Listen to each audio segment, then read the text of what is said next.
आज का हमारा टॉपिक है example of relation between LCM and HCF. जैसा कि हमने पढ़ा था कि एलसीएम और एचसीएफ का प्रोडक्ट P ऑफ x और Q ऑफ x के एक्सप्रेशन के प्रोडक्ट के बराबर होता है।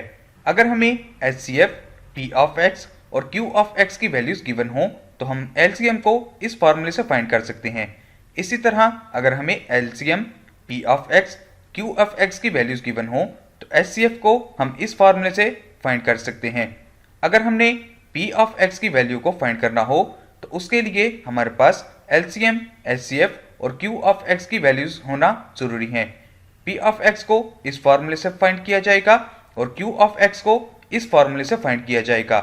इन फॉर्मूलाज की इम्प्लीमेंटेशन के लिए अब हम एक एग्जाम्पल कंसिडर करते हैं। एग्जाम्पल में हमें P ऑफ x और Q ऑफ x के एक्सप्रेशन दिए गए हैं और हमें इन एक्सप्रेशन के एचसीएफ को फाइंड करना है। सबसे पहले हम P ऑफ x को कंसिडर करते हैं। P ऑफ x में से x को कॉमन लिया जाएगा जिससे हमें ये एक्सप्रेशन हासिल होगा। ब्रैकेट के अंदर मौजूद एक्सप्रेशन को फैक्टराइज करने पर हमें ये फैक्टर्स हासिल होंगे। इन फैक्टर्स की सिंप्लीफिकेशन पर हमें ये स्टेप हासिल होगा।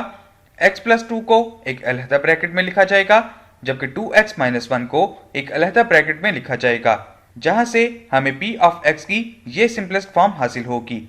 इसी तरह अब हम Q ऑफ x को कंसिडर करते हैं। सबसे पहले हम Q ऑफ x में से 5x को कॉमन लेंगे।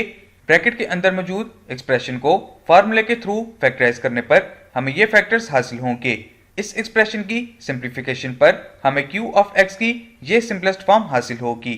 जब हम P ऑफ x और Q ऑफ x की सिंपलेस्ट फॉर्म को कंसिडर करेंगे तो हमें P ऑफ x और Q ऑफ x का ये HCF हासिल होगा। अब हम P ऑफ x और Q ऑफ x का LCM इस फार्मूले के थ्रू फाइंड करेंगे। वैल्यूज को इस फार्मूले में पुट करने से हमें ये स्टेप हासिल होगा। इस स्टेप को सिंप्लीफाई करने पर हमें ये स्टेप हासिल होगा और इस स्टेप की सिंप्लीफिकेशन पर हमें P ऑफ x और Q ऑफ x का LCM ये हासिल होगा। So this is the lesson of this session.